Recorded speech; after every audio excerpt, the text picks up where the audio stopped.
Hello സാറേ, നമ്മളങ്ങനെ ഗോവയിലെത്തിയല്ലേ സാറേ? അതേടാ ശശി. ഞാനേ ഒരു കാര്യം നോക്കിയിട്ട് വരാം. എനിക്ക് ഒരാഴ്ച സംസാരിക്കണം. ഞാൻ ഇപ്പം വരാമേ. സാറേ, സാർ പോയി സംസാരിച്ചിട്ട് വന്നു. ഞാൻ വെയിറ്റ് ചെയ്യാം. ഇതൊക്കെ ഞാൻ തന്നെ അയച്ചു കൊടുക്കണം. ഈ സാധനങ്ങൾ മേടിക്കാനൊക്കെ അവൾക്ക് മേടിച്ച് കൊണ്ടുവരാൻ പറ്റും.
എടാ, ഞാൻ ഒരു മെസ്സേജ് അയച്ചുകൊണ്ടിരിക്കുകയായിരുന്നു.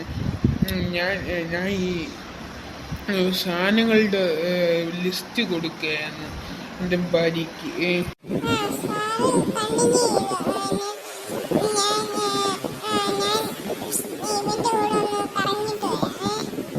അവിടെ പോവില്ലേ? ഞാനും വരാം. എനിക്കിവിടെ കുറേ ഹോട്ടൽ അറിയാം. അവിടെ നമുക്ക് 3 പേർക്ക് താമസിക്കാം.